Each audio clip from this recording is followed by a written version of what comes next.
Hello, everybody. Welcome to Let's Talk Football. My name is John Halpin, alongside my partner Chris Palmer, and alongside our guest Mike Gunther, friend of the show. Welcome back, my friend. Thank you, sir. Welcome back, Mikey. It's good to see you. I have not seen you yet this year. Last time I saw you was last season. It's good to see you again. Oh, yes.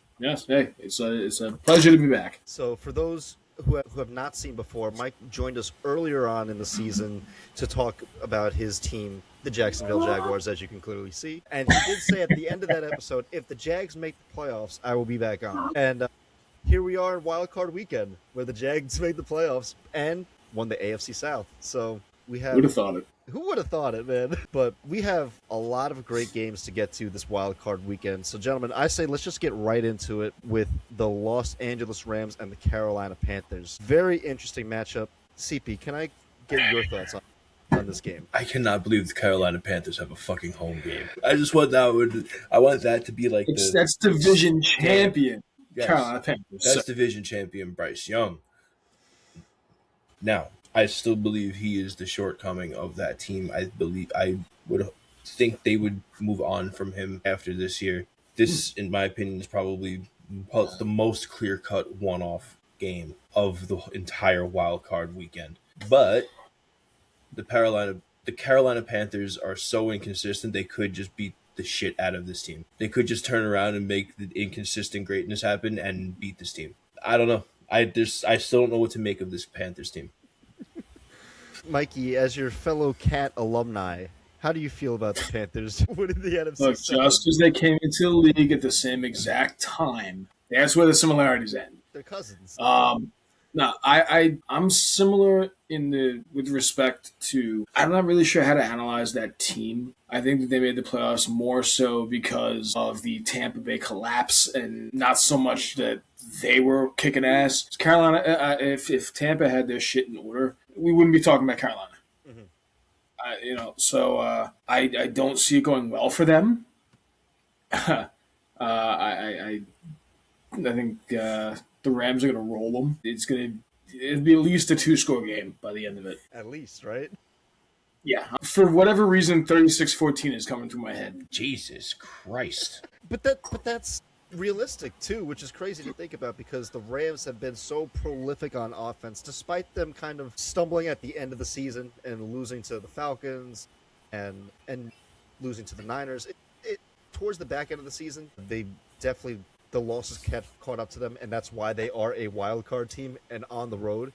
And if they are to make the Super Bowl, they will have to play every game as a road game. But the Panthers is an interesting matchup because it's like Panthers, again, they're one of those weird teams, but I think that they found like a little bit of a formula.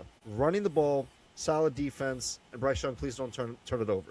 And I'm starting to believe more in that Carolina defense. I feel like they have a lot of young guys there that are just making plays, and if Dan Canales is able to kind of really get the best out of those young guys, I'm interested to see if Carolina can be better next year. And I'm curious to know what their plan is long term if they want to commit to Bryce Young. Because I do agree with you, CP. I do think that he is like the weak link on this team. But I think... Is he only in like year 2 or 3? This is his 3rd year, if I'm not mistaken. Okay. Yes. So he's still under contract for what, at least another 2? At least another 1, and then they have that option, right? One more, and then they have the tag option. Yeah. So they can keep him for another 2 years, and by that time they can make a decision. But I feel like, for the offseason, I'm curious to see what direction they go and where they really want to make their improvements if they want to commit to Bryce Young going forward. But man, this is to me this is one of 2 games this weekend that feel like the favorites are so heavy favorites, and it's like they're clearly the better team. And this is one of them, where it's like the Rams all year have just been the better team, and Carolina, like you said before, has just been so erratic. But yet they beat the Rams earlier in the year. Right. It's like you don't know what to make of them. They could just turn around and smack the shit out of them again. But then you have Matt Stafford, who's like on a second wind of his career post spinal injury that he forgot that he had before the year started, and he's playing his best football. Well, didn't that game that they played last have, if I'm not mistaken, Carolina got at least 1 pick six during that game? They right? got 2 interceptions. 1 or 2, I can't quite remember. Okay. But like that defense stepped up heavy. Mm-hmm. And, I mean, they're going to need that above anything else if they're going to have a hope in hell of knocking off the Rams. I said it last year, that defense was ready to play. I saw something coming from they had some unity to them in that defense, and they just needed a couple of pieces on offense. And they wound up drafting a running back to go behind Chuba Hubbard and another wide receiver to go with Xavier Legette. And it took them a couple of weeks to adapt, but then it was like, oh, they have a little bit of an offense now. Like, they have a little bit of a pulse. But then you start looking deeper, and Bryce Young is just struggling. His development is slowed because of how topsy-turvy the franchise itself. They don't know how to juggle and develop quarterbacks well. Again, remember, they dumped Baker Mayfield. They had Baker Mayfield playing scout safety. They didn't know how to reel him in and make him a quarterback. So I think Bryce Young is better off elsewhere. I think he will do better elsewhere as a player, and I think someone else coming in and forming into whatever this offense is starting to turn into, I think that would be a better option. Now, it's got to be next year, though. It can't be this coming year. No, they wouldn't be able to do it this year. They don't have an early first round. Well, that's it. Like, the big quarterback names are pretty much already spoken for. Oh, yeah. I mean, Vegas is probably grabbing that Mendoza kid. Well, it's funny. It's funny. I'll talk about that later. I was speaking of Mendoza, I was listening to the radio one day driving home, and apparently Mendoza's agent recommended that Mendoza call the Raiders and see if they were interested in taking him first round, and if they weren't, to stay in school so he didn't get drafted by the Jets.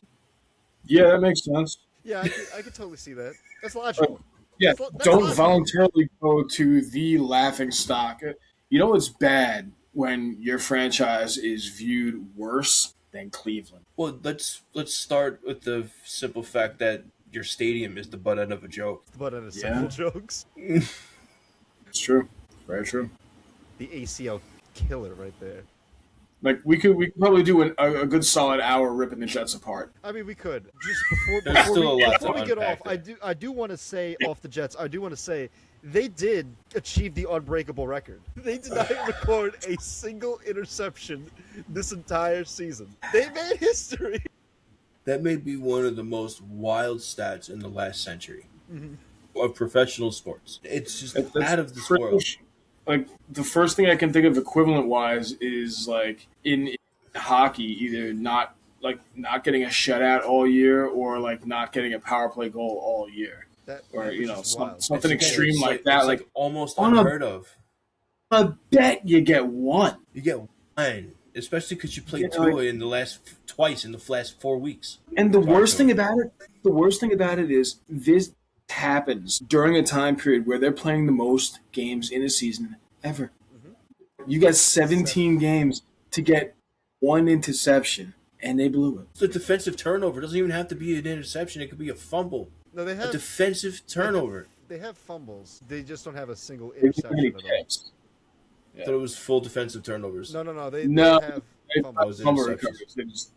For whatever reason, when the ball is in the air, the defenders in green decide their hands aren't going to work. Well, how about I kind of discussed this last week? The reason why it would happen is because the people on the Jets defense, they're afraid to make mistakes, so they're afraid to try and make a play. And that starts from them firing someone who tried to make a play early on in the season because he made a bad fumble against Pittsburgh late in the game to start the year. Oh, yeah. Fired him.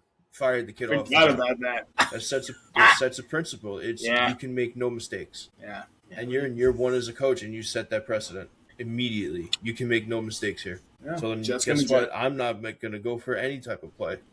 If I know my job is safe, if I just go for the tackle, absolutely, I'm going for the tackle every time. Yeah, so I can't blame Mendoza for being like, look, either you take me, because if you don't, the Jets are going to take me. And I'm staying in college I can't for a year. afford that. I want to have a career. You have no hope if you go to the Jets. It's just the way it is. No era starts until the Woody Johnson era ends. Simply put. It's going to be a minute, man. It's going to be a minute. Get comfortable, because they've been sitting for a minute already. It's already been 56 years since they've won a Super Bowl. It's been 56 years since they won a Super Bowl, and it's been going on 26 years since Woody Johnson took over. He took over. Okay, that's something I didn't need to know. God. 1989 was 5 years ago, man. Wasn't that like 50 years ago? Shut up. Unbelievable. See, I love how, there are just some things that just blow your mind when you start thinking about it. Because we deviated so hard from Rams Panthers, and we're just like, wait, we got to get our digs in at the Jets real quick. Yeah. We just got to say this real quick. I don't even understand how the fuck we got there, but it's fine. I love it. I don't remember. I don't remember either. But gentlemen, I do want to ask who you got for this game. Mikey, let me start with you. Who you got Rams, for- not even a question. I'd be shocked if I would be more surprised than just about anything if Carolina escapes with their asses and actually wins this game. I'd be absolutely shocked. CP. I can't see that happening. CP, you calling the upset? He wants to. He does. See this first one. You know I want to. You know I want to because I have a hard time not rooting for the Carolina Panthers right now because I see a lot of potential with this team. Mm-hmm. There is a real amount of potential with this team. They're early, man. They're too early. They are so early. They are ahead of their time. I would give them another 3 years before they're deemed an actual threat. I'm going to take the Rams, but I'm going to hope that it's not a blowout like Mike says. I'm going to hope that they decide to play at the level that they are not expected to play, and they keep it close. Mm-hmm. You know, if it winds up being, let's say, like a 34-27 game, I'll take that. 27, 31, 28, something around there. A single possession game, that's a good loss in the playoffs for such a young team against such an unbelievable team in LA right now. Yeah, I'm going to go Rams as well. I think I do want to see it close, like you said, CP. But again, Mikey, 2 possessions, I could totally see that happen as well. So I want it to be competitive and close, but the problem is it's going to be hard for that Carolina defense to stop MVP caliber Matt Stafford, who had 4,700 yards, 46 touchdowns, 8 interceptions for the year. I just say lock that in. That's MVP right there. With Devontae Adams, Puka Nacua, Aaron Williams, and one of the best offensive lines in the league. Yeah, good luck. That is tough. Yeah, it's not going to be money. That is tough. That's a tall order for any team. Any team, but especially the young guys. And I think that you're right. I think they are a little ahead of schedule. But if they are able to keep it close, I think it's a sign of good things ahead, at least going into next year. 100%. But gentlemen, so that's the first game on Saturday. We have a second game on Saturday. The Green Bay Packers coming to Chicago to play the Bears. Mikey, let me start with you, my friend. That's one to watch. That's one to watch. Absolutely. That's a storied rivalry in that geographic location at this time of year. Playoffs. It's everything you want in a football game, man. Like this is the kind of shit that, like, if you dig history, you're with it. If you dig hard-nosed football, you're with it. I don't trust the Bears quarterback for anything. To me, he's still got the I'll believe it when I see it on like the regular season is fine, and I know the last couple of games he wasn't that great. Like he did enough where they were successful, I guess, but I don't know. I don't want to say it's like a coin flip kind of thing, but this is going to be a good one. This is going to be a very good defensive game, I think. So if you're a fan of defensive football, and how I know you are, this is going to be a good one for you. Well, so is CP, man. I know CP loves his defense too, and I know CP's been chopping at the bit for this one. This was interesting. Round 3, Chicago having a home game. First off, congratulations to Chicago getting that number 1 seed. Hats off. You guys are on... No, they got the second seed. 2 seed, sorry. Mm-hmm. Number 1 in the division. Sorry. That's what I meant. Round 3 division rival in a playoff game. Have fun. This is uncharted territory for Caleb Williams. Have fun with this. I like that defense. I agree with Mike, where the last couple games, Caleb Williams has showed up after the defense has kept him in the game. Now, I trust that defense more than I trust him, but he has an ace in the hole, and that is DeAndre Swift playing out of his mind. And there is a huge hole on that Green Bay defense right now, and that is the absence of Micah Parsons. Him not being on the field has hurt that defense in more ways than he affected that team positively. he was an immediate force and he was an immediate detriment the minute he went down. That was felt. They were a really good defense when they had just Kenny Clark. Micah Parsons and Kenny Clark are two different athletes. Micah Parsons is a game changer at this point. Kenny Clark is a veteran. He still makes plays. He still plays really well. He's doing well enough that he did well enough in Dallas for the rest of the year. Micah Parsons shifted that defense. And the minute he went down, that shift went to, what do we do now? We no longer have our veteran Kenny Clark. And that defense has been hemorrhaging yards since Micah Parsons went down. DeAndre Swift, if I was him, I'd be salivating at going after this defensive line again. I could see him having an absolute field day on this game. I could see that. It's crazy too to think, and both well said, gentlemen. Like, I agree with a lot of your points, and it's crazy to think too that in this game, this is the third time between these two teams that they've met in the playoffs. Only 3 times out of the over 100+ year history of the NFL, this would be that third meeting, which is crazy. Crazy to think about. Wow. Well, that comes at the hand of poor franchise running by Chicago after the 80s. Yes.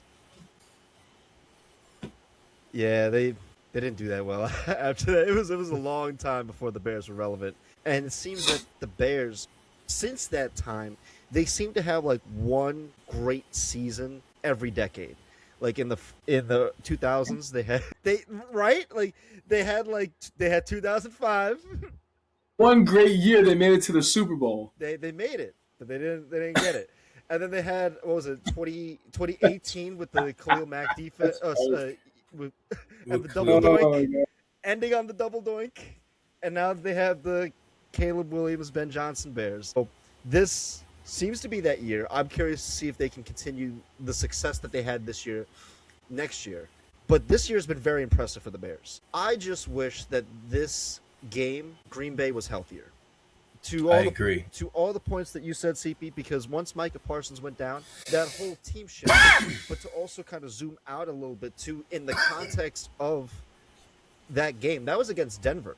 And it was a non-contact injury when the game was going back and forth between these two teams. Again, Green Bay still had a shot at the division.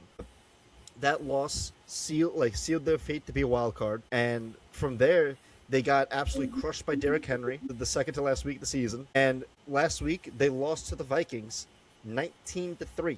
They only put up 3 points there. So Green Bay has been deflated. Like, absolutely, like, their souls have left their body since Micah Parsons went down. And Jordan Love, again, he's been dealing with injury as well. Obviously, that big injury to Tucker Kraft earlier on in the year as well. That huge. And it doesn't surprise me that Green Bay is sitting here at the 7th seed, because ever since the NFL implemented the 7th seed, Green Bay has been the 7th seed in the NFC since that time. Every single year they have been the 7th seed, and they've only won one of those games, and that was against the Cowboys, because, Cowboys going to Cowboy in the playoffs. Right. But if this was Green Bay at its, like, somewhat healthy, I feel like this could be a very, very competitive one-sided game. affair. I think this could be a more competitive game. But being that, again, the state of the team, the state of both of these teams are a complete opposite. Where despite the Bears losing last week to the Lions, they're still, like, won the NFC North. Caleb Williams has really improved drastically since from year 1 to year 2. 3,800 passing yards. They didn't get there to that 4,000 mark yet, but I know that Ben Johnson's probably going to try to work on that. It's hard to get, though, as a quarterback. I want that to be really known. It is, but I say it is not easy to get. It's not. And I say that because I think you know this as well, where it's like the Bears are the only franchise that they've never had a 4,000-yard passer in their history. They still haven't got there. Yeah. So, because the Bears never. No one ever. But Caleb has now made himself the single season. The closest so far, 3,800. And there's been a lot of great things to happen for the Bears this year. Finding their identity, establishing a strong defense, especially towards the back end of the year, which is huge, and excelling at running the ball, which then opens up the passing play. Again, Love DeAndre Swift, man. He is such an unsung hero in Chicago. It's so great to see. I just feel like this, to me, is that second game where it's like, I feel like the Bears are just clear-cut favorites in this one over the Packers, just because of how the Packers have been the last couple seasons. Or not seasons, the last couple games. Yeah, I can see that. I can definitely see the Bears being the favorites in this, but I don't know. I still like the way Matt LaFleur has that team ready. Mm-hmm. You know, no matter who, even he has Malik Willis looking good. I know. That's Malik saying Willis is a going to lot. get offers because of this. Right, he's going to get offers at the end of this year because of it. I heard a lot of people on the radio talking to saying that they think the Jets should make a go for him. They probably No, they Like, should not- not. They would ruin him. Not draft a QB or anything like that, but like hold like kind of how Fields was this year, and like I think it was a placeholder of sorts. But like bring that kid in, draft a quarterback next year if there's like not one that blows you out of the water this year, I'd and rather him go to the Cardinals. let Willis like run the show in 26. I would rather him go to the Cardinals and run an open tryout against Kyler Murray and see if he works his way in. I like that. There's gonna be a little coaching quarterback carousel coming soon. Correct, Mundo. I feel like Kyler Murray's time in Arizona is over. The 2 in Miami. Clock's ticking on that one too. The carousel is going to be churning a lot this offseason. Head coaching, quarterbacks, and just a lot of positions as well. But I mean, I could see that. I could totally see the end of the Kyler Murray era, especially them after getting rid of what was it? Not John Stephen Gannon, their head coach. It's like, well, Yeah. they're looking for a fresh change as well. So Like you. this Packers Bears game, I'm excited for that. Yeah, no, this is one of the rare occasions where it's like you can be excited for a Bears game being competitive in the playoffs. Like, again, I like this defense. It's Caleb Williams that, again, he still has some work to do developmentally. But if he just, again, he stays the course, follow the plays. No, wait. Can't wait. Want to say hi? Who are these people? So wait, That's Palmer and that's Hoppin. You played online with them. what up? Oh, I didn't know they looked like that. Yes. The one in the middle is Palmer, the one on the right is Hoppin. Hello. Now you have faces to go along with the voices. Don't worry, this is all going in the pocket. Upbeat. You gonna hang out or you gonna go in your room? I'm going back in my room. Alright, dude. I just found the best game to play on. Tell him he's got to defend Super Earth. Super Earth. Tell him. Hey, he's not bad at that game. Neither of them are, which is a little frightening. So long as they're spreading that freedom, man. Yep, control democracy. See, again, initially we pivoted to the Jets, now we pivot to Helldivers, but we'll pivot back to the Yeah, Packers. staying on target is not exactly an easy thing tonight. There's just so much to get to, right? But I gotta ask, who you guys got for this one? CP, who you got? Give me Chicago. I think the absence of Micah Parsons is really going to be felt because without him, it just, like you said, it deflates the entire defense, and DeAndre Swift is waiting. He's waiting, and I feel like he's going to have a huge game. I'd love to see it. Mikey, who you got for this one? I don't have any real reasons behind it, but I got a feeling. I want to say Green Bay. Ooh, Just, okay. I think, I don't know, my gut's telling me the Packers. Okay. I really have a logical rationale for it. I just think they're going to come out on top. And if I'm wrong, so be it. But I think my gut is telling me the cheese is going to beat the Bears. And I mean, that's not too hard to envision as well. I mean, Jordan Love, Christian Watson, Jaden Reed, Josh Jacobs, they can do damage. And these are all great Well, that's guys it. It's that can like- do it. They all those guys have playoff experience. Mhm. Caleb doesn't. Mhm.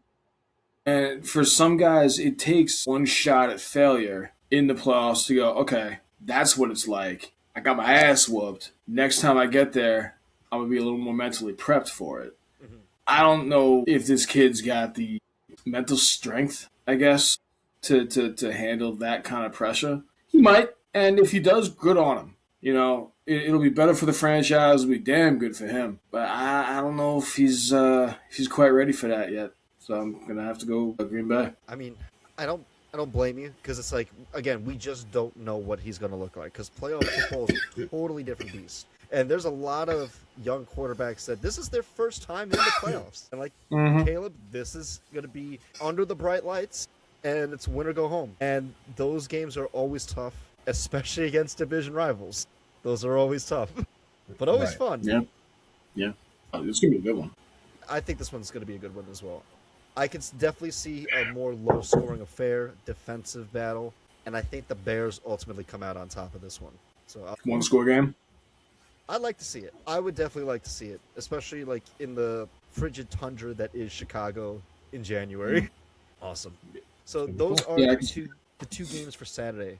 But Mikey, Sunday begins, I believe, your game, or as what we're going to call the Gunther Bowl. God, really gonna go that route, huh? Well, I mean, Gunny's also been on the show as well, saying he's a Bills fan. He is a Bills fan, and you are a Jags fan. He does, yeah. So I would like to call this the Gunther Bowl. If not, we could call it the Josh Allen Bowl. I'm fine with either one. If it was 2 years ago, I would agree with that label. But it's Josh Hines. But you know Allen. that whole Hines Allen thing kind of screws that up a See, little Josh bit. Hines Allen needs to be like, okay, loser has to add the middle name. Winner, you don't have to have the middle name anymore. If Bill's Josh Allen loses, he takes his wife's name. You have a little fun. You throw that curveball in there. God, I can't wait for this game.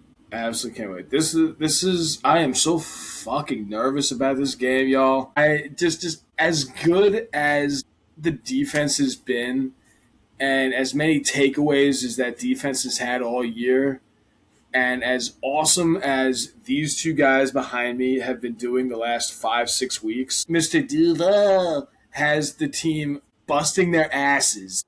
They're all buying in. They're all in it as a unit. And you see it in the post game, you see it in the press conferences, all that stuff. I mean, this is as good a total unit and playing as a unit in all facets, special teams, defense, for all of it. They're hitting their stride right now. The last 6-7 weeks, they have gone like this is the best I've seen them in quite some time. But I'm a skeptic. I always have been. You guys know who I root for in my sports. You know I've had my heart broken many, many times. Too many. So as much as Christ knows they've got a puncher's chance. If you don't think the Jags, all right, look, I know a lot of people don't think the Jags are anything. Not exactly the most well thought of the playoff teams in this conference. Very much overlooked. But they absolutely have a shot against a Bills team that, for all intents and purposes, should have run away with this conference. Absolutely should have run away with this conference. The powerhouse teams took a major step. Baltimore, not here. KC, nowhere to be found. They're sitting at home. They're vibing. They're going to be watching this shit on TV for the next 4 weeks. This should have been the year where Buffalo grabbed the entire league by the balls and ran roughshod over it, and they didn't. And that is the predominant reason why I think there's hope the Jags win. Because this isn't last year's Bills, the same 2 years ago's Bills. This is like 5 or 6 years ago's Bills when they were kind of iffy as to whether or not they could actually jump over the next hurdle. I don't trust the Bills. I think that they are vulnerable. I think Josh Allen's going to do his best Superman impression, and that guy is so damn good. I don't know any team that wouldn't want him as their quarterback. That guy's so damn good. Amazing. He's got a good-looking wife, too, but that's neither here nor there. But I'm going to be shitting bricks the entire game. I can't wait to see it, but it's so much can go either way. It could either be a complete blowout by the Bills, where the Jags forget how to play defense. Christ knows I've seen that enough. Or it could be one of those back and forth, kind of like the KC game earlier this year. Where we score, lead change over and over and over again. And whoever has possession last gets the Duke. I'd love to see a game like that. My heart wouldn't, because it'd be going a mile a minute. But I mean, this has the potential to be in my humble opinion, completely biased. This could be the game of the first round if both teams come out and just fire at their best. Like this should be a fun one. Yeah, this should be a really good one. CP, what are your thoughts on this one? I hate how this conversation is starting already with the Bills, man. I fucking hate it. I hate it. I hate it. I hate it. I told you this was the fucking conversation that was going to start with the Bills win or lose. There was going to be a fucking star there. This is the beginning of that conversation. Mike, nothing against what you said. I said something last week when it comes to the Bills with them in the playoffs, that win or lose, there will be a star next to their name. Now, let me elaborate. If they win the star will read. He didn't have to play Mahomes, Jackson, or Burrow. Okay. If he loses, if he gets there and loses, if he doesn't make it, the star on the Bills will read. They weren't on the bracket and he couldn't do it. Either way, the Bills are fucked. Yeah, they're not going to come out of here smelling good. Like One way you're or right. another, they You're don't. 100% right. It's tainted for them, and it's unfortunate. The way I would see it, the way I see it, this is the last year that they can call themselves front runners in the AFC. This is their last chance to call themselves front runners. The talent in the AFC is too tight for front runners like the Ravens and Lamar Jackson to fall short. For front runners supposedly like the Bengals with Joe Burrow are supposed to be. Joe Burrow's a great quarterback. He fell short. For teams like the Chiefs with Andy Reid to fall short, not make the playoffs. To go even deeper, for the Lions to not make the playoffs. For teams that were front runners last year to not make the playoffs. It is no longer a straight, clear-cut season. It's a really bad take on one of the most unpredictable seasons we've seen in years. And I hate it. I truly hate it. I love this matchup between you two. Between the Bills and the Jaguars. I really do. I really do. I love the way your defense is stacked up against that offense. That offense really thrives between the numbers. You guys thrive defending between the numbers, shutting down, getting home. And Josh Allen, like you said, he's Superman. Thank you, boy. But when Superman turns off, then that team always falls short. It always only goes as far as Josh Allen will bring. It's funny you mention that. Like, all three of us have heard, for the last few years, it's a quarterback-driven league, and for the most I part, feel like it varies by the franchise. true. But like, if that perspective of the league is personified in any team, that's the one. Like Buffalo goes, it's one of them. Allen goes. If they don't, if he has a shit game, they got no shot.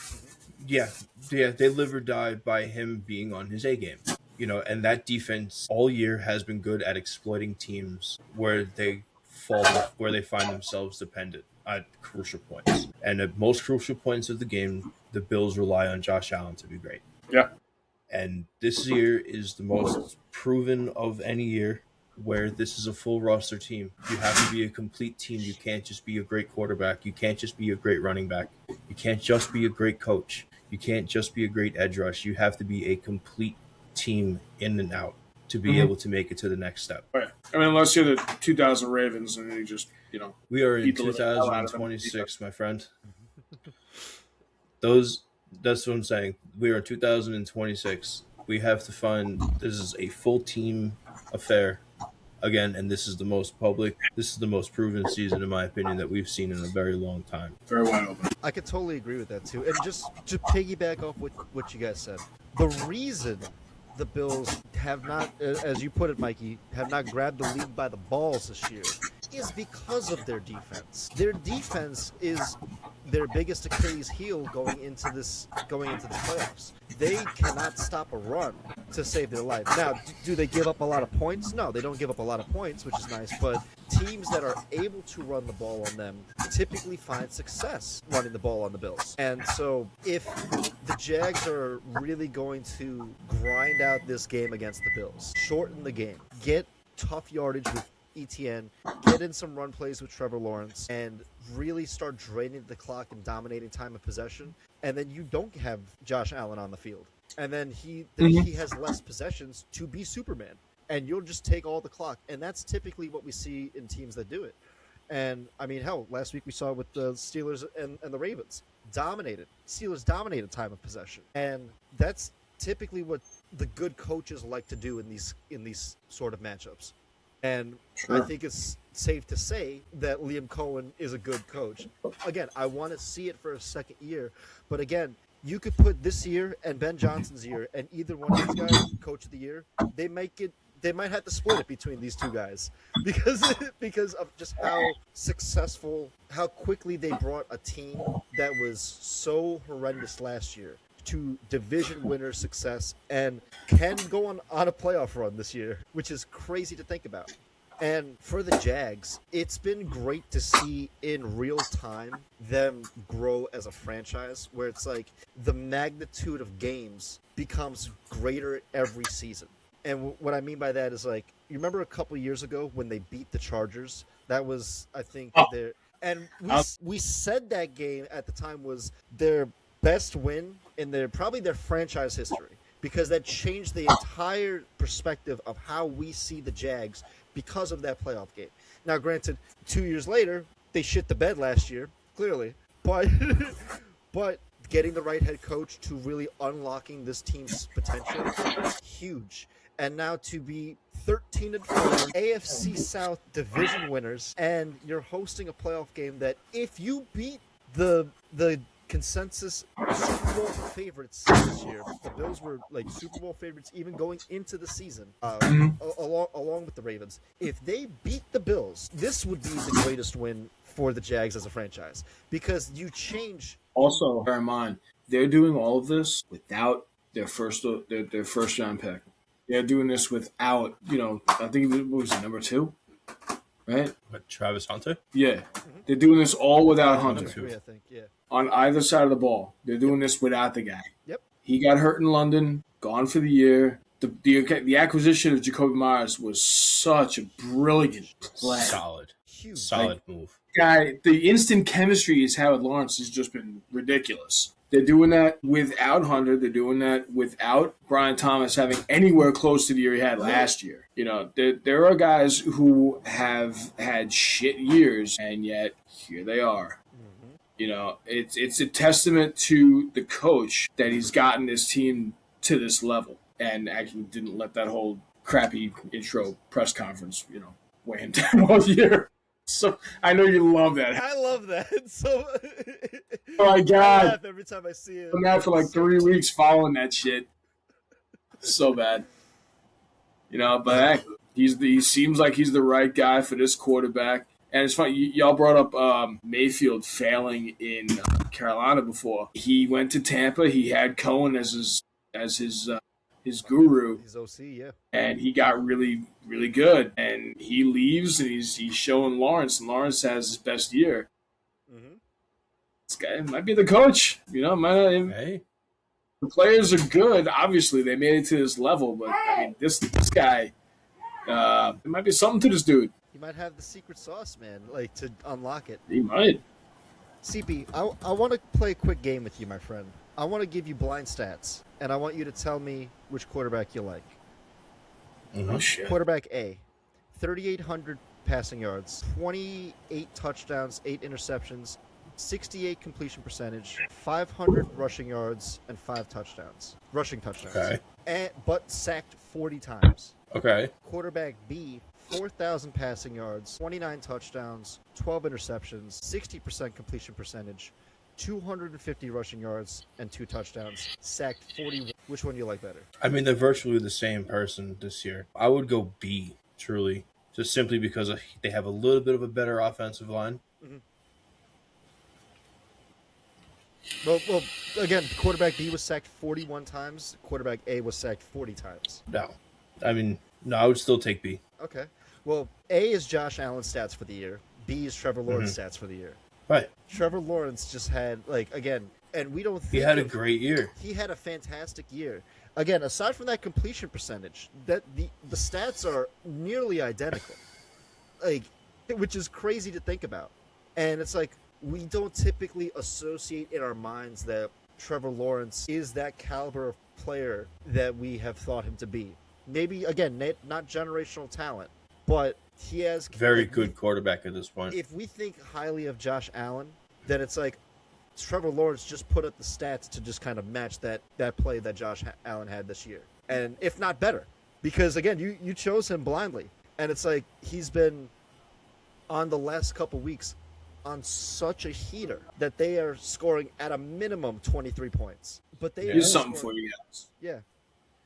So, since the game they played in Arizona, where Lawrence had 3 touchdown passes, 3 picks. Since then, touchdown to interception. 2-0, 2-0, 5-0, 3-0, 0-1, 3-0. Dude's doing work right now. He's playing his best football. Yep. Absolutely. And that's what you need to do at this point in time. And my hat's off, again, to Liam Cohen for being able to bring this out of Trevor Lawrence. he was struggling for a while he didn't have the coach. It's the same thing with Caleb Williams, like you said, with Ben Johnson and Caleb Williams and Trevor Lawrence and Liam Cohen. You could put all four of them up for this specific award of most improved and coach of the year. Mm-hmm. Yeah, And you can make an honest argument for both. absolutely. And Well, you already know who I've got in this game. oh, so you're going Buffalo? Yeah, absolutely. Yeah. Don't threaten him with a good time. He'll write you down for Buffalo real quick. I have it already on my notebook. I will say the one thing that I think is going to be tough for the Jags is Buffalo's coming into this as one of the best rushing teams in the league. Josh Allen, again, 500 rushing yards. James Cook was the rushing leader with 1,600 rushing yards this year. Can they stop the run and make Josh Allen one-dimensional? That's what I'm curious to see. Mikey, let me officially ask you, my friend, who you got? Right, Buffalo. Oh, yeah, absolutely. CP, I'm curious who you got, my friend. I want you to know I've been running all of these games in my head since the end of last week, and this one I was stuck on for a couple days. I think I know who you're going with on this one. I think I'm going to go with Jacksonville for the upset. Holy Truly, crap. I think I'm going to go with Jacksonville for the upset. I think Wow. they are the more complete team. I think they are playing their best football right now. Wow. Buffalo, again, I think the power shift has happened where the clear front runners are no longer the front runners. And if they rely on Josh Allen to do it all, they will fall short. Paul, me the checks in the mail. Wow, okay. If the I would have sworn on everything. Rebels furry ass right here. I could have sworn that you were going to say Buffalo. No, but I will say Buffalo, though. I'll go with the Bills. I will say this, though. If the Jags do beat the Bills, again, taking the title away from the Chargers game, this would be the greatest win in Jags in franchise history. Because, again, it will change how we look at the Jags as, like, man, no matter where they would fall in this playoff run, and they can make a playoff run, but it's got to start here at this game. Well, yeah. If they go on a playoff run, and if they fall any shy of a Super Bowl win, I think that they would be favorites, heavy favorites going into next year, which I don't think would be likely, I don't think that has ever happened in Jags history for them to be preseason Super Bowl favorites. But again, Absolutely. if they beat Josh Allen and the Bills, who just have that connotation that we associate with them, this would just elevate the Jags enormously. Tremendously. If they beat them, and then just for argument's sake, like say they beat them Mhm. and lost next round, Mhm. there Like would the be Patriots. right. You could still say that it was a remarkable season where you beat Mahomes, you beat San Francisco, you beat KC, you beat Baltimore, you beat Denver. I mean, those are some serious teams that you knock off in a year where none of us really expected anything from this team realistically. Mhm. From the jump. And I mean, it's a statement year already, but knocking off Buffalo would definitely bring it to a whole nother level. It would send a statement throughout the league saying that we are here. Yeah. Right. Hey, I bet. I like it. Oh, man. Hey, man. I love it. Hey, so long as I got the blessing, that's all that matters. Despite picking the Bills against the Jags. You're good, brother. Forgivable. You're good. Oh, man.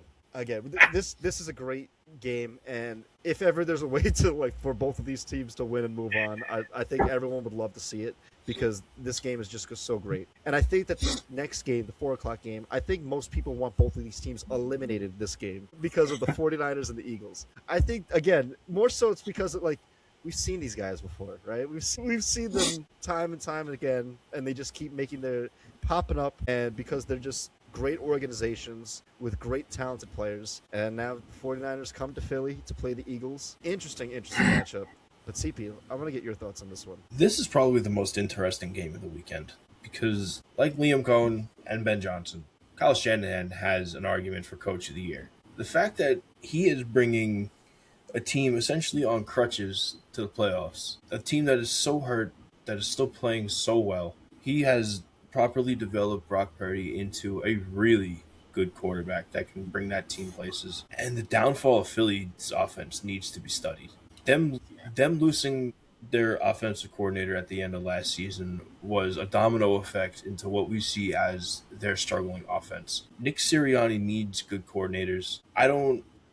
As good of a coach as he is, a playmaker / play caller, I don't think is in his criteria. I think he needs good coordinators around him with good play calling to show him what is to be ran, and then he says it through the headset. He's a centerpiece for a bunch of a much more intricate, detailed coaching, if that makes sense. When it comes to like making a playbook or running a scheme versus just saying what play needs to be done outside. Knowing the words you're saying is a lot different than just saying the words. And it seems like Nick Sirianni doesn't really know the words that he's saying as he says them because it's very predictable, it's very one way, and it's causing the offense to struggle. Yeah. Mikey, what are your thoughts on this one? I mean, I can't really say much more than what Palma said. I mean, that's a really good analysis. It's going to be a battered defense against a battered offense, and who blinks first? Who has the major mistake that turns the game around? Niners offense is all right. Philly's defense is all right. But the offense and defense on the other side, like he was saying, there's so many missing pieces on that Niners defense. Their best players are gone. They're not going to be around on Sunday. But they're still playing well, though. That's the thing. Well, yeah. No, Coach Shanahan still has them playing at that level. Agreed. It's a tremendous hat tip to the DC and to the coach. They're Robert doing Saleh's great the DC. They've got. Let's be that over a second. Robert Saleh's the DC. Look, some guys are meant to be coordinators. Some guys are meant to be coaches. The Jets He's and meant to be a became really good. Look, you leave the Jets. First off, you're lucky. Let's just not rip on the Jets anymore. We've done enough with them. It's just always looping back to it. Jets. We could do an episode ripping on the Jets if we really wanted to. We absolutely could. But this is going to be a very interesting one. Like you were saying, who blinks first? Whose unit, falters, or It's amazing to think that a team that was so dominant, the last couple of years offensively, like you were saying, all of a sudden you're like, not really the threat they used to be, and you're right in the respect that there really should be a case study as to what the hell actually happened. Is it all the coordinator, or is it, did the players just take, as a collective unit, a massive step back? Like, they don't really scare a whole lot of people. Well, when you look at the timeline, if they survive this round, and go up against a defense that's actually healthy, I don't see them as going to the Super Bowl at all anymore. Like, I don't think they got it, man. Well, when you look at it, when they have a great OC, they win the Super Bowl. And that's the truth of it. Mm-hmm. They have a great OC, they have enough talent to win a Super Bowl. So I would expect them in the offseason to go shopping for an OC. Yeah, I can see that. I fully expect them to go. I think they're going to flash a little bit of money at a really good OC, and we're going to see a different Eagles team with the same talent next year. You know who they should get?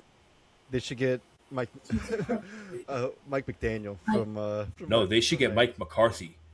If they did get Mike McCarthy, that'd be very interesting. They should get Mike McCarthy as an OC. I think that guy's going to try and get a coaching job still. He's not going to want to be a coordinator right off. He's going to go to the Giants. I mean, if he doesn't get any head coaching gigs, somebody comes up to us and says, look, you're struck on all the coaching gigs. They're all filled. You want to coordinate? He'll go, yeah, sure, why not? But, there's a lot of coaching vacancies on top of the 7 head coaching spots. There's a bunch of coordinative jobs. He's There's a dog. bunch of linebacker coaches, whatever. People forget that Mike McCarthy's on the market for head coach. So he could very well. Has been for a couple of years, right? At least just last year. Yeah, last year. What up, kid? You gonna give the kid a jersey? When he gets bigger. Okay, fair enough. You're gonna outgrow anything I buy you, so you're gonna stop growing before I get you anything. See Mike McCarthy probably going to Tennessee. I think he could, but I would more like Kevin Stefanski to go there. I like what he did in terms of formulating a run scheme in Cleveland when Baker Mayfield was there. and I think that he could re-emulate the idea of the Titans being a north-south run game, through draft picks and having young Cam Ward who's ready to play. Fuck this. Sorry, Dread. This man gave me the Stu Griffin head turn. Anyway, I would like to see Kevin Stefanski go to the Titans. I think that would be good. But Mike McCarthy is definitely on the market to be a coach. Where do you think he's really gonna land? Like he's like we were discussing earlier today. Like Giants. between him and Harbaugh, like those are the top two, like guys on the market. Like Right, so you got to think of where the pretty much take their pick wherever they want to go. You got to think of where the two most sought after holes are. It would probably be the Giants and the Titans. It would probably be a take your pick from there. But or the why Cardinals. the Titans Or Atlanta. like above all other teams? What like why wouldn't I was gonna say Oakland? Why wouldn't Vegas That be wasn't me. a higher like level than Tennessee? Like you've got a couple of good stars on the Raiders, and you got that number one pick. I mean, that alone could be something that draws a big name coach. It absolutely could. I don't know why they'd bias aside. I would probably put Tennessee at like 4 or 5 as far as desirable destinations go. Okay, I mean, I respect that. In terms of the Raiders, though, the real only draw is the idea of saying that Tom Brady's my owner, right? I guess that would be the main draw, other than having Max Crosby, which they're going to get rid of, and Ashton Genty, who's going to be in year 2. But other than that, they have a 31st ranked offensive line. So they are not good on offensive line. They are going to be shipping for a quarterback, whether it be a segment quarterback or drafting one, number 1 overall. I'm going to draft you. I have no doubt.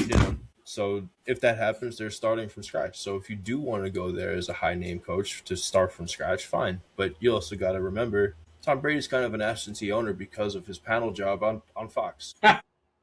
No. I'm being dead serious. He's kind of an absentee owner because he can't sit in on directors' meetings. He can't be there for practices. He can't sit in during the games.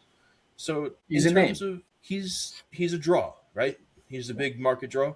That's why I would go to the Titans. I'm moving away from the market draw, and I'm going to do my work under the radar. There's a piece there that just needs to be matured.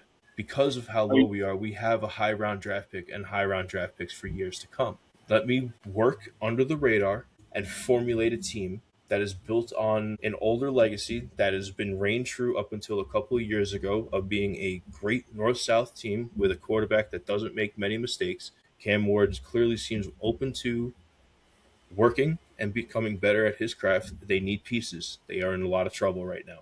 Do you think that Ward will be along the lines of Bryce Young or more along the lines of a more successful young quarterback? Well, the problem with Bryce Young, he's the product of what happens when you put your name in the draft too early. I've been saying this for a couple of years now. The decline in the development of quarterbacks starts in college, and it has been on the rapid decline for years, to the point where now, even where we sit today, there are quarterbacks now that don't know what a cadence is because they run on a clap system in college. No, it's no different than the NBA in that respect. You play one season in college and you fuck off. Right, but think about what I just said there. There are quarterbacks in this league that prior to putting their name in the draft, they have never ran a cadence in their life because they run on a clap system. Jackson Dart is the more specific example that I'm making. I've seen that. Yeah, he played pretty good, though. He played good, but this is his first year learning a cadence. So good that's a fundamental thing as a quarterback. That's a fundamental thing as a quarterback that is being totally sidelined. But that's a story for another day. That's a conversation for another time. Yeah, I'm sure you could do at least a half hour on that shit. I mean, man, we're like on theme. Like we're giving like subtopics within the game. I love it. Hey, the name of the podcast is Talk Football. Hell yeah. We just you hit a whole bunch of topics. I mean, we haven't even hit yours yet. We still got a game before mine. Nah, not yours. His. Oof. You touched that shit. I know. We'll get there. We'll get there. Don't worry. But right now we're still at the 49ers and the Eagles. And before we forget about this game, I gotta ask, who you got? And CP, I'll start with you. Who you got for this one? 49ers? Give me San Francisco. I think we see Philly go home early this year because of the lack of OC. And I think that's really going to start turning heads at Nick Sirianni. I remember earlier on this year when he overreacted at a fan and people were starting to call, unless that was last year. It was either last year or it was this year. Both years. Oh yeah, he did do that this He year. did, he did it both years. He actually just did it 2 weeks ago in Buffalo. Oh, that's right. Good shit. Good shit, Nick Sirianni. So if he gets knocked out first round of the playoffs, and now he has that, they may look to move on from him. So I'm gotta keep an eye on the future of the Eagles with Nick Sirianni. Mikey, who you got for this one? This is about as close to a coin toss as that Green Bay Chicago game. I don't know. Gun to my head, I'm thinking Philly. I don't know why, but I'm thinking Philly. Maybe just because the Niners D is bent but not broken. You think they finally break against Saquon? I think there's a fair shot that they don't really hold the line as well as they have been in this one. I think there's a fair shot that they break, and that's really the only rationale I've got behind that call. I'm. It's another one of those gut like I was saying with the Packers. It's another one of them gut decisions. I'm thinking I gotta go Philly on this. Yeah, this game is very interesting because it's an unstoppable force meets an immovable object, and I think that San Francisco's offense is great. It's dynamic, it's versatile, and we have seen it thrive under Mac Jones and Brock Purdy this year. And I think that goes to show just how great of schemes that Kyle Shanahan's able to scheme up. The problem is, Week 18 happened, and they lost horrendously to Seattle in San Francisco. 13-3 was the final. Seattle, they had the first round bye. San Francisco could have had that first round bye and had a home field advantage all the way to a home Super Bowl, but they lost it. And why is that? Because Seattle's defense is tough, and they were able to fool Brock Purdy, capitalize on turnovers. San Francisco has a -6 turnover differential.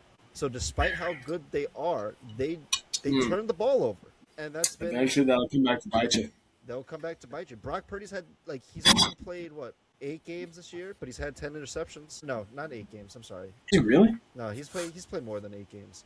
But I think he's had 20 touchdowns to 10 interceptions. So he does score more touchdowns than 10 interceptions. San Francisco, again, they turn the ball over.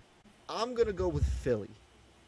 Not because I necessarily trust their offensive schemes, because CP, you're right. You hit the nail on the head. Their offense is horrendous, especially walking into this playoffs.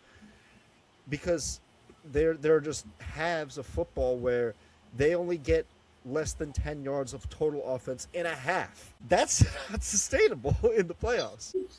But that defense is... That's some jet shit right there. It's extraordinary. And I don't know, Cooper DeJean just dating Nikki Bella, something about that makes me be like, good for you, kid. 22-year-old Cooper DeJean with 42-year-old Nikki Bella. That's a little weird. I can't say shit, but I love it. But give me Philly. I love their defense. Christ. Don't worry, this is all going in. gotta have fun with the boys. Of course. You good? Yeah. Let's keep it moving. On to the next. Lord. Okay, we're gonna breathe. CP said on to the next. So we have the Sunday night primetime game. Chargers coming to New England to play the Patriots. This is a really good one. Mikey, I'm guessing you're the one with the most air in your lungs. Eh? Let me get your thoughts on this one. Chargers, Patriots. What do you think it is? I remember many years ago at a Super Bowl party, there was a row of cupcakes on a table. Those cupcakes spelled out, "Fuck the Patriots." Now, And they were I don't see a reason why we should buck that. I forget who made it, but they were pretty solid. That said, I do not have any faith in the Chargers. And as much as it pains me, the way that Vrabel has gone into New England and really built that team to be a solid team, and brought a lot out of Drake May. I don't see any shot in hell that LA comes out on top on that. It bothers me that the Patriots are good again. I was kind of hoping for a prolonged period where they would suck. We're not that lucky. here we are again talking about the Pats in the friggin' playoffs, and unfortunately, I can't go against them in this game, and it makes me sad. Oh man, CP, what are your thoughts on this one? I love this matchup. I really do. I think this is a great coaching test for Mike Vrabel and Jim Harbaugh. Mike Vrabel versus Jim Harbaugh. Jim Harbaugh is one of the greatest coaches ever in football. College, pros, 100%. Look at what he did with San Francisco and look what they were when they left. Look at what Michigan was when he showed up. Look at what they were when he left. And look at where they are now. And look at what he's doing in LA. He is one of, if not the greatest coach of football, pros, and college ever. The way he turns around franchises. He changes franchises, and that is something that needs to be said. I will give him every bit of credit with that. With that being said, he still has not figured out the fucking 2-minute game and the lack thereof of the LH. I don't know what it is. I don't know who it is on that personnel that's not clicking.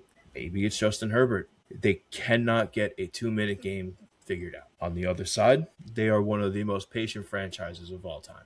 Robert Kraft is one of the most patient owners. The way Drake May has evolved, it hurts knowing it's been under a decade since the Patriots were last here hosting playoff games. And to think that they are in the way of Justin Herbert from making a playoff run doesn't, because Justin Herbert's good enough to be a playoff team, safe for that 2-minute game. Going into a team like New England and having that big of a flaw, that's a problem. Oh yeah, because teams are going to exploit that, especially teams run by Mike Vrabel, right? He's going to make sure that this game is going to be a 60-minute game, and you have to play all 60 minutes of it, right? I look at this game, and I think that, man, this is so hard for Herbert, but he needs a playoff win. He does not have a single playoff win, and the times that he is in the playoffs, he chokes.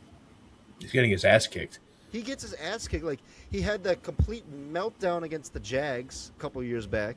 Again, refer back to that game, but they had like a 21-point lead or something like that. It was crazy. Or 27-point lead. Absolutely insane. And last year, against the Texans.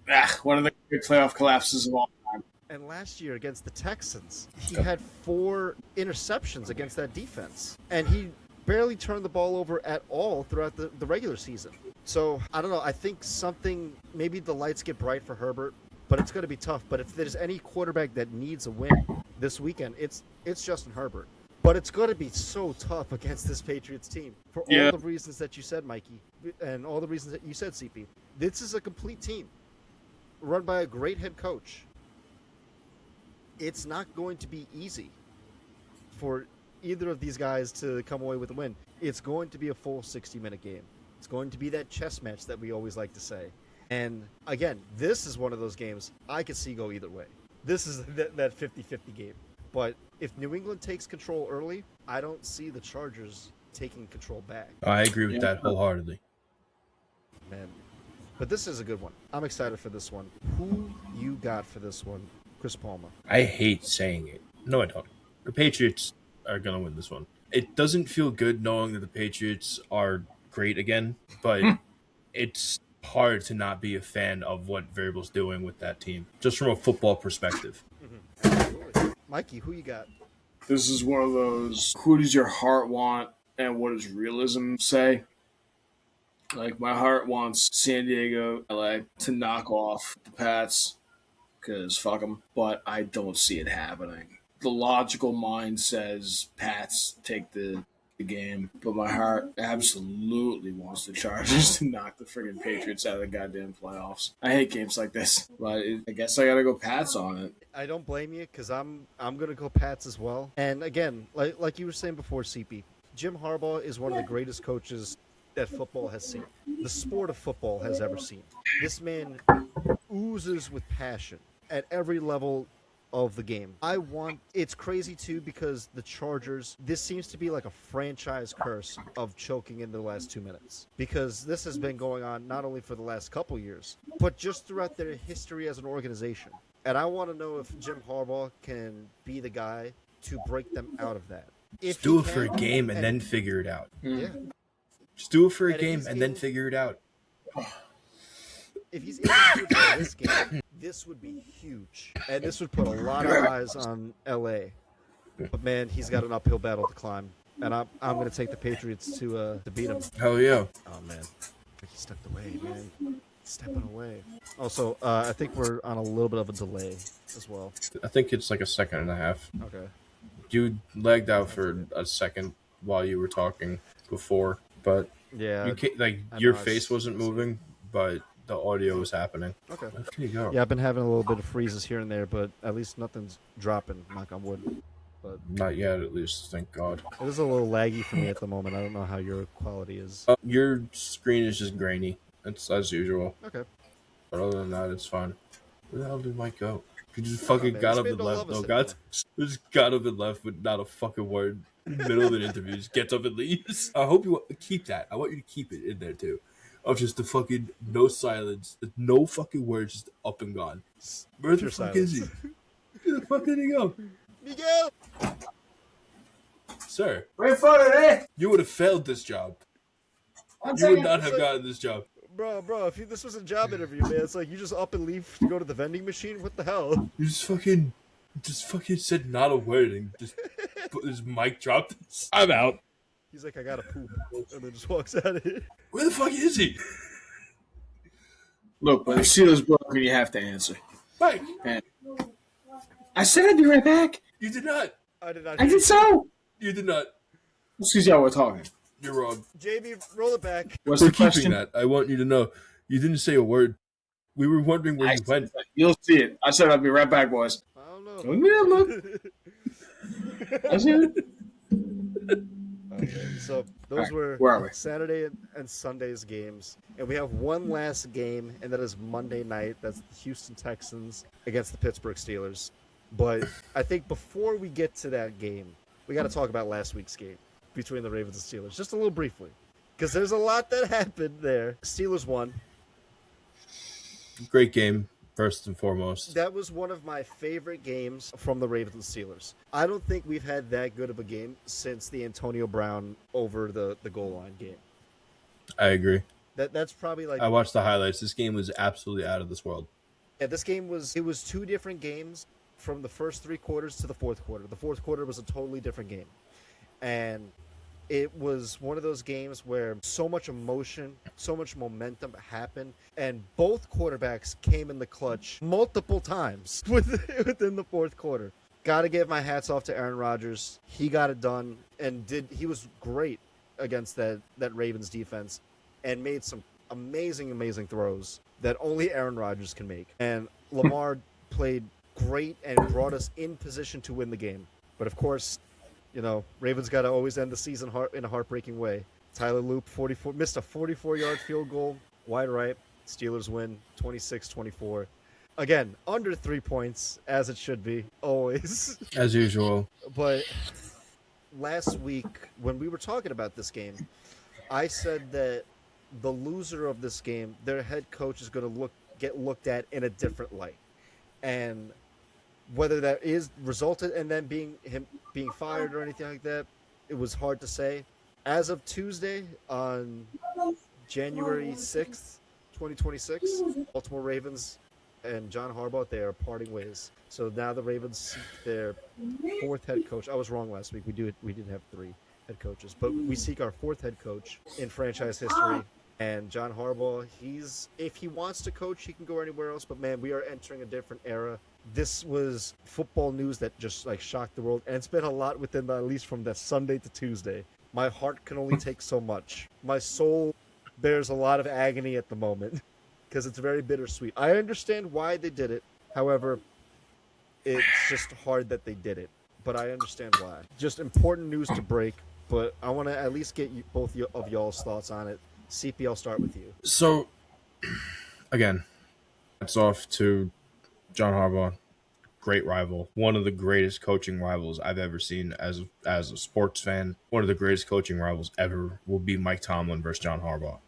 It is just what it is. There's nothing but respect there. And of those 40 games, I think 37 have come within one possession. And of those 37, I think 29 or 30, maybe even more, have come within 3 points. Mm-hmm.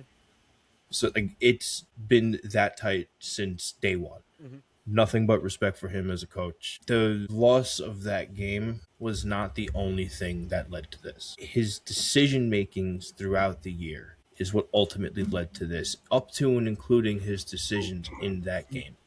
Now, I will refer to this every time because I will shake my head at it.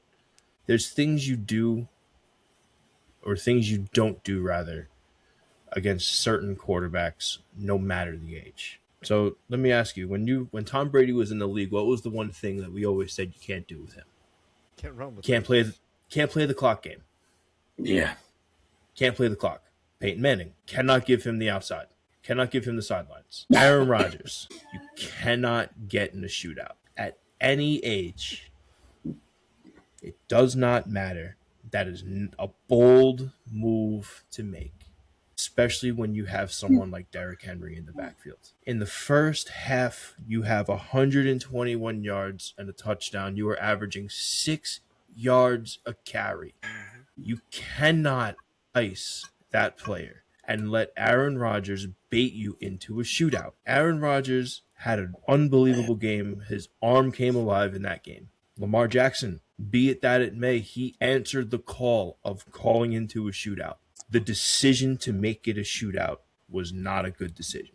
Players on the field or no players on the field, you cannot get into a shootout with Aaron Rodgers. That is not something you willingly do, no matter who you are. I don't think that was the plan for them to get into a shootout with Rodgers, but that's just how the game But developed.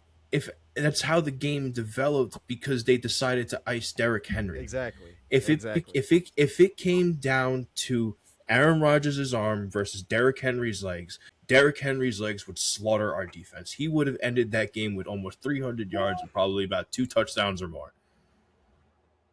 By halftime, he had 121 yards. You cut that into an even half, he finishes with 220 and 2 touchdowns, averaging fucking 12 yards a carry. Disgusting. Sounds familiar. Didn't they do this against the Patriots too? They did this all year. They did it all year. Oh, yeah. The games that they iced Derrick Henry, they usually lost. Mhm. That was the ultimate decision that led Harbaugh to being asked to leave. We have a top 10 all-time running back. Why aren't you using him? That's the question. And how do you answer that? Look at the talent they have on the field. Lamar Jackson can do it too. It's tethered to be Lamar Jackson's team. Okay, well, Derrick Henry's clearly the more mature of the two of them. He takes care of his body. He's ready for come game day. He does full weeks of practice. He's up early in the morning. Fucking tank to boot. He's a machine, and he has the work ethic to show. So in terms of who do you feed in crucial moments, you got to feed the guy who's headstrong and the guy who's ready to go. That is Derrick Henry versus Lamar Jackson. 10 times out of 10, in my opinion, at least. I ain't going to argue against him. Mikey, what are your thoughts on this? And CP, that was very well said. But Mikey, what are your thoughts on this one?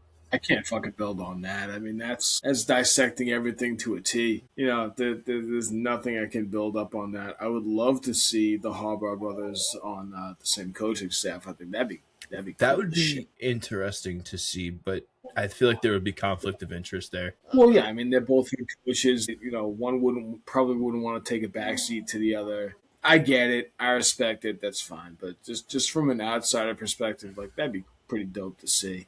Like, the two brothers just, you know, tag teaming and sending it out. That'd be cool. Well, we've only seen that once with Rex and Rob Ryan, and that did not work out well. It did not work. No, it did not. No, it did not. I am fascinated to see what happens with their vacancy. You know, I wouldn't be too shocked to see them interview Stefanski. You know, see what goes on with that. That would be so weird if they were to do like a fucking full team swap. Like, you watch John Harbaugh go to Cleveland, you watch Kevin Stefanski come to Baltimore. That would probably be the worst turn of events for both teams. Absolutely not out of the realm of possibility, though. It very well totally in the realm. Well, the Ravens were the Browns, so what was the Browns could just be the Ravens. God. Poetic indeed. Yes. Yes. After 18 years, it probably needed to happen. I don't think it was all his fault. Obviously, the play calling and you know the schemes that he came up with played a part in that, but I don't think it was entirely his fault. But at the end of the day, just like in every other sport, if the team underperforms, the head coach, the manager, whatever the case is, they're the first one on the chopping block. They were facing a major league uphill climb from from jump, and he was the guy that took the fall. It almost had to happen. It's weird to see. It's gonna be a little strange to see another dude with the headset on that sideline next year. Damn sure curious to see what it's gonna be. As am I, my friend. I'm extremely curious because, like you and I were talking about last week, CP, it's like the grass isn't always greener, right? That part. It's not always greener, so it's like it's hard to find someone's like who's better in the coaching market than John Harbaugh. And of course, it's like he's going to be the most sought after head coach in this carousel. But the Ravens are also going to be a hot team to want to coach for a lot of coaches who want to be like, well, I got Lamar Jackson, I got Derrick Henry, I got talent on the roster. I just need to align it and develop leadership. I think from what I was hearing earlier in the day, according to reporting, Steve Bisciotti, the owner, wanted to have a change in coordinators. And I saw this. I think it was more specifically, they didn't say which coordinators, but I'm guessing it was the defensive coordinator, Zach Orr, because he faced a lot of criticism throughout the year because of how bad the defense was in the first couple weeks, and then how they just can't get a stop in the fourth quarter to save their goddamn life.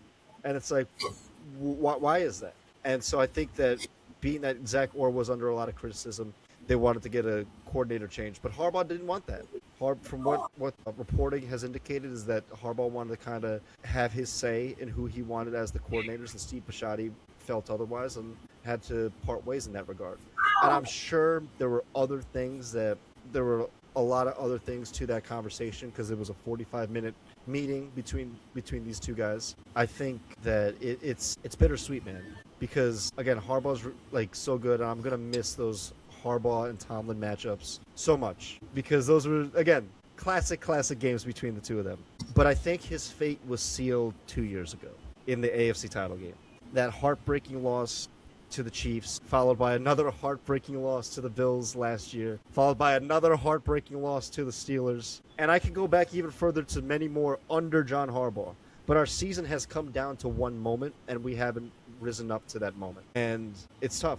I'm curious to see where the Ravens go, and you know that we'll be on top of that and probably give updates on it throughout the offseason. But just one of the big news to hit the NFL before Wild Card Weekend. And speaking of Wild Card Weekend, we have one last game to talk about, and that's the Steelers hosting the Houston Texans. Mike Tomlin and Aaron Rodgers, they got what they wanted. They want to make a shot at the playoffs. CP, I know you got a lot to say right now, my friend, especially, after that dramatic win last week against the Ravens. But what are your thoughts going into this game?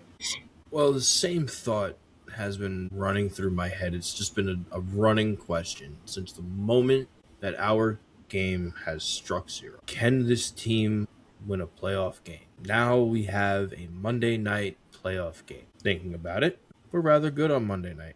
We have not lost a Monday night game since 1996. No, Tomlin is 22-3 on Monday nights. So his own record is 22-3. So you guys have had a couple losses since 96. But to your point, though, they are excellent on Monday nights for whatever reason. We are excellent on Monday night, but we have not won a playoff game in quite some time. It's interesting. Every time I ask myself this, I have a different question. I have a different answer of if we can win a playoff game. Looking at how we played against you and looking how Houston played their final game, we can absolutely win a playoff game. This is the playoff game we can win. If we can win another one, that remains to be seen as to who we play. But as nasty as that Houston defense is, they kind of stumbled at the end. They didn't really play well their final game. Aaron Rodgers has played his best football in the last 5 games, and it's not close. Kenneth Gainwell coming out of nowhere as a rising star. Calvin Austin coming in clutch. And, of course, there's the return of DK Metcalf, which is huge for our offense. We finally have our wide receiver 1 coming in. Calvin Austin can now go back to being the route runner, and Adam Thielen can be the inside guy with Pat Freiermuth, and then we have the 2 running backs. My concern is if TJ Watt decides to stay absent. If his productivity still stays where it's at, I'm happy he returned last week. I think it's still a little soon to be returning to a football field after a partially collapsed lung, but be that as it may, you're on the field. You got to play. I hope you play safe. I hope that you are able to come in and make the plays necessary to help us towards this win. Because just like a lot of other quarterbacks, CJ Stroud is really looking to make another deep playoff presence. And they're open to the challenge, like they say. This is going to be a really fun matchup. And, of course, it's on Monday night. They had to, right? They had to give Rodgers the They just had to do it. Very well said, CP. Mikey, what are your thoughts on this one? Fuck Houston, let's go Pittsburgh. Jesus Christ. That's it. Short, sweet, I got no love for the all I Texans. Fuck them. I would much rather see the Steelers go over on Houston and let them watch the rest of the playoffs, from their own homes. That's it. That's all I got. I respect it. Hey, you got to say fuck the division rival, right? So Yeah, fuck the Steelers. these guys in my division. I can give a rat's ass about them. Screw them.